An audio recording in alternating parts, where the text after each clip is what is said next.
So if you don't know this person, he is a YouTuber with around 24,000 subscribers and he makes blog videos in general. तर एकैछिन म यस्तो च्यानलको बारेमा किन कुरा गर्दैछु जसको जम्मा 24,000 को आसपासमा सब्स्क्राइबर छन्। लाइक युट्युबमा त यस्ता हजारौं च्यानलहरू छन् जो सजिलै 20,000 भन्दा निकै ज्यादा सब्स्क्राइबर लिएर बसेका छन्। अनि यदि तपाईं यो च्यानलका अरू भिडियोहरू हेर्नुहुन्छ भने त्यहाँ I talked about those persons and YouTubers जो कि अरू भन्दा युनिक हुन्छन् अथवा जसमा केही न केही यस्तो कुरा हुन्छ जसको बारेमा म एटलिस्ट केही भ्यालु एड गर्न सकूं। So why this channel, what is special about it? Let me explain. Ratan Karki, a YouTuber having more than 24,000 subscribers, is a person जसबाट तपाईं केही नयाँ कुरा सिक्न सक्नुहुन्छ।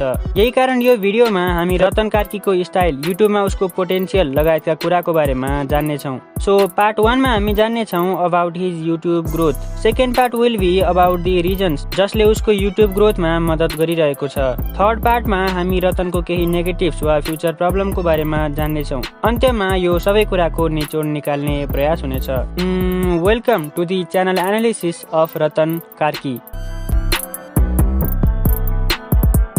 एट दिस मोमेन्ट जब म यो भिडियोको स्क्रिप्ट लेख्दैछु Ratan has 23,900 subscribers to be exact and यो च्यानलको स्टार्ट्स हेर्ने हो भने आजभन्दा ठिक 2 महिना पहिला यो च्यानलमा लगभग 1000 सब्स्क्राइबर्स थिए। 2 महिनामा 20x ग्रोथ। इभन एउटा हप्ता त च्यानलमा अराउन्ड 2 लाख भ्युज र 5,000 प्लस सब्स्क्राइबर्स इन्क्रिज भयो, त्यो पनि बिना कुनै इल्युमिनाटीको सहायताले। सायद कसैलाई यी नम्बरहरू देख्नमा सानो लाग्न सक्छ, बट बिलिभ मी यही रेसियोमा नम्बर बढ्दै जाने हो भने that would be huge. अच्छा। I saw a potential in him. ठीक है। A potential to grow on YouTube. ठीक है, समझ गया। लास्ट 1 महिनामा उसको च्यानलमा मोर देन 4,40,000 प्लस भ्युज आएको छ and this number is increasing day by day. Okay, हुन त रतनको च्यानल डिसेन्ट हिसाबले ग्रो भइरहेको छ, बट वाट इज इट जसको कारण च्यानलमा यति विधि नम्बर बढिरहेको छ? बेसिकली रतनको कन्टेन्ट के हो र उनको ग्रोथ कसरी हुँदैछ? नाउअडेज रतनको च्यानलमा भ्लग भिडियोज अपलोड हुन्छ। He is more focusing on the vlog videos जसबाट ग्रोथ पनि राम्रै भइरहेको छ। बट जब रतनले च्यानल स्टार्ट गरेका थिए he tried making comedy videos. त्यसपछि एकाध रोस्ट भिडियो पनि उनको च्यानलमा देख्न सकिन्छ। फेरि कसले भन्यो तिमीलाई मैले बिर्स्यो भनेर? हैन हामीले भने हैन, तले भने हो? हैन मैले भन्छ न। कोले भने त? कोले भनेको हामीलाई त थाहा छैन कोले भने। तले भने हुन्छ। हैन हैन कसम मैले भनेको छैन। मैले नि भने त्यसो भए खै कोले भने के त हावा हैन। हावा कोले भने के? खै हामीलाई नि थाहा भएन। एट दी एन्ड उनले भ्लग भिडियोज अपलोड गर्न थाले जसलाई उनका न्यू भ्युअरहरूले मन पराए। यसै पनि आजकल भ्लगिङ ज्यादै ट्रेन्डमा छ। युट्युबमा भ्लगरहरू इन्क्रिज हुँदैछन् एन्ड अडियन्सलाई पनि भ्लग भिडियो मार्फत अर्काको लाइफ र लाइफस्टाइल हेर्न एवं बुझ्न इन्ट्रेस्टिङ लागिरहेको छ। जब भ्लगिङ कम्युनिटीका अडियन्सहरू बढ्दै थिए धेरै भ्लगरहरूको राइज भयो। धेरै भ्लगर एवं युट्युबरका च्यानलमा एकैचोटि ठूलो संख्यामा नयाँ अडियन्सहरू आउन थाले। यसबाट कुनै इन्डिभिजुअल वा सिंगल पर्सनलाई मात्र नभएर पुरै कम्युनिटीलाई फाइदा भयो।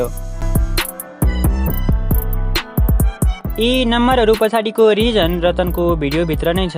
रतनको कुनै पनि भिडियो उठाएर हेर्नुभयो भने तपाईले उसको र एवं क्वर्की नेचर देख्नुहुनेछ। रतनको प्रत्येक भिडियोमा ऊ आफै हुन्छ एज अ सेन्टर पोइन्ट। कतै गएको, साथीभाइसँगको कुराकानी, फ्लटिङ आदि जस्ता सर्कमस्टान्सेसको वरिपरि नै भ्लग भिडियो क्रिएट हुन्छ। अधिकांश भ्लग भिडियोमा रतन आफ्ना साथी या अन्य कुनै व्यक्तिसँग जिस्किरहेको वा वियर्ड हरकत गरिरहेको हुन्छ, which seems interesting. Why? Because हामी सबैलाई ड्रामा मन पर्छ। ड्रामाबाट हामी ह्युमन बिइङ यति धेरै फ्यासिनेटेड र अब्सेस्ड छौँ कि that can not be described. I mean describe गर्न त सकिन्छ, बट मलाई अहिले अलि अल्छी लागिरहेको छ। तपाईको मम्मी, आन्टी वा तपाईँ आफै नै पनि सिरियलहरू हेर्नुहुन्छ। कहिल्यै तपाईले सोच्नु भएको छ मान्छेहरूलाई सिरियल किन यति धेरै मन पर्छ? किनकि यसभित्र ड्रामा खाँदी भरिएको हुन्छ। युट्युबमा पनि कहिले कुनै कन्ट्रोभर्सी वा असामान्य घटना भयो भने एकैचोटि सबैको ध्यान त्यतै जान्छ। इभन तिनीहरू जससँग त्यो घटनाको कुनै सम्बन्धै हुँदैन, they also show their interest in that incident. So रतनको ग्रोथमा मात्र नभएर यो ड्रामा फ्याक्टरको रोल आजकल भ्लग कन्टेन्ट पपुलर हुनुमा पनि छ। मान्छेहरू भ्लग मार्फत अर्काको लाइफमा ताकझाक गर्दछन्, अरूको जीवनमा के भइरहेको छ र उनीहरू के गर्दैछन् जस्ता कुरामा मान्छेहरूको चासो बढ्दैछ। यसको सिम्पली 2वटा रिजनहरू छन्। कसरी प्रोनाउन्स गर्छन् हौ यसलाई? 1. Inferiority complex and 2. Requirement of drama for entertainment purpose.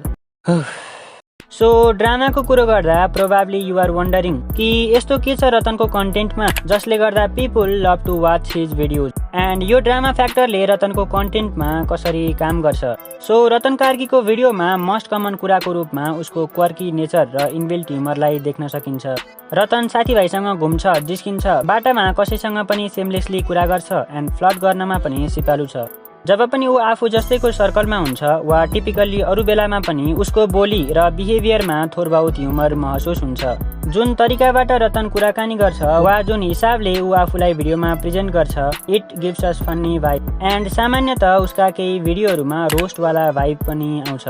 His charm, flirting, inbuilt humour and the comedy he does यी सबै कुराको मिश्रणबाट बन्छ रतनको vlog video and it works as a drama for many of his viewers. Even उसका most popular भिडियोहरू हेर्ने हो भने तिनीहरूमा या त कुनै फेमस पर्सन इन्क्लुड भएका हुन्छन् या त त्यस्ता भिडियोज हुन्छन् जुन फ्लटिङ अथवा सिम्पिङसँग रिलेटेड हुन्छ वा जसमा ड्रामा इन्क्लुडेड हुन्छ। Vlog is a generic content जसमा कुनै पनि एज बााउन्ड्री छैन। It can be watched by general people. कुनै टेक कन्टेन्ट वा भनौँ मेरो जस्तो कन्टेन्टको लागि अडियन्स त्यति धेरै ब्रोड हुँदैनन्। लाइक कुनै 50 वर्षको व्यक्तिलाई युट्युबर्स र उनीहरूको युट्युब ग्रोथसँग के को मतलब र टेक भिडियो पनि ती व्यक्तिले हेर्छन् जसलाई टेकमा इन्ट्रेस्ट हुन्छ। मेरो कन्टेन्टले ती व्यक्ति वा ती यंगस्टर्सलाई टार्गेट गर्छ जो ती युट्युबरको बारेमा जान्न चाहन्छन् या त खुद युट्युबर बन्न चाहन्छन् एन्ड यस्ता भ्युअरहरू एकदमै लिमिटेड हुन्छन्। जेनरल अडियन्सलाई यस्ता भिडियोसँग खासै मतलब हुँदैन। But vlog is a content जसलाई सबैले हेर्न सक्छन् नो म्याटर कि त्यो व्यक्ति चाहे 40 वर्षको होस् वा 10 वर्षको। भ्लग भिडियोमा सिम्पली आफ्नो डेली लाइफलाई क्यामेरामा कैद गरी भ्युअरलाई देखाइन्छ।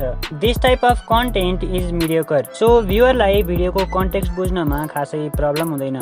कन्टेक्स्ट बुझ्न ज्यादा टाइम नलाग्ने र इन्टरटेनमेन्टको इजी सोर्स भएकै कारण युट्युबमा भ्लगरहरूको उदय हुँदैछ and Ratan Karki is one of them. But there are some problems with Ratan Karki so let's discuss about them.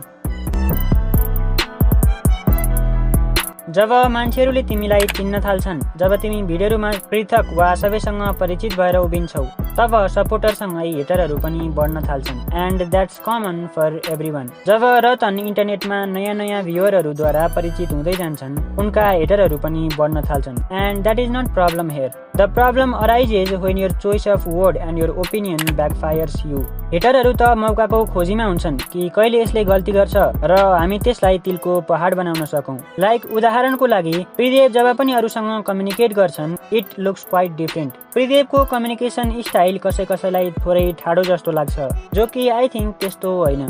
But इन्टरनेटमा केही मान्छेहरू छन् who says that Tridev has attitude. तपाईँको यो त्यो एटिट्युड आएको हो कि होइन बोल्ने शैली नै यस्तै हो। उनीहरूको मान्यता अनुसार त्रिदेवको युट्युबमा ग्रोथ भएपछि उसको बिहेभियरमा यस्तो नेगेटिभ चेन्ज देखिएको हो which according to me is completely wrong। यसको बारेमा केही समय पहिला मैले एउटा सेपरेट भिडियो बनाएको थिएँ जसलाई तपाईँ च्यानलमा गएर हेर्न सक्नुहुन्छ। खैर रतनका भिडियोहरू डिसेन्ट छन् एन्ड यसलाई अझै सुधार गर्न सकिन्छ। भिडियोको क्वालिटीमा थोरै ध्यान दिन जरुरी छ। बाँकी he is consistent in his channel and that is helping him to grow fast. Frequent upload पनि एउटा महत्त्वपूर्ण रिजन हो रतनको च्यानलमा नम्बर बढ्नुको। Also thumbnail should be better. But यी त ती कुराहरू भए जुन एक्सपिरियन्ससँगै सुधार हुँदै जानेछन्। अहिलेको कन्टेक्स्टमा रतनले आफ्नो च्यानलसँग राम्रै इन्साफ गरिरहेका छन् एन्ड द्याट्स गुड। इन्टरनेटमा चाहे तिमी जेसुकै कन्टेन्ट हेर at the end all that matters is your emotion. कि तपाईँले त्यो भिडियो हेरिसकेपछि कस्तो फिल गर्नुभयो। Are you happy or sad, are you smiling or just regretting by watching that video. यही फिलिङ चाहे त्यो ह्याप्पिनेस होस्, स्याडनेस होस् वा अरू कुनै इमोसन इट विल डिसाइड कि तपाईँका ती भ्युअरहरू फेरि तपाईँको भिडियो हेर्न तयार हुन्छन् वा they just leave the channel. YouTube is like a business. So audience demand र उनीहरूको इमोसनलाई क्रिएटरले बुझ्ने र सोही अनुरूप कन्टेन्टमा मोडिफिकेसन ल्याउने प्रयास गर्नुपर्छ। Okay click this video right now and comment below कि यो भिडियो हेर्दा तपाईँको दिमागमा के चलिरहेको थियो। I will be more than happy if तपाईँले आफ्नो ओपिनियन कमेन्टमा राखिदिनु भयो भने। And by.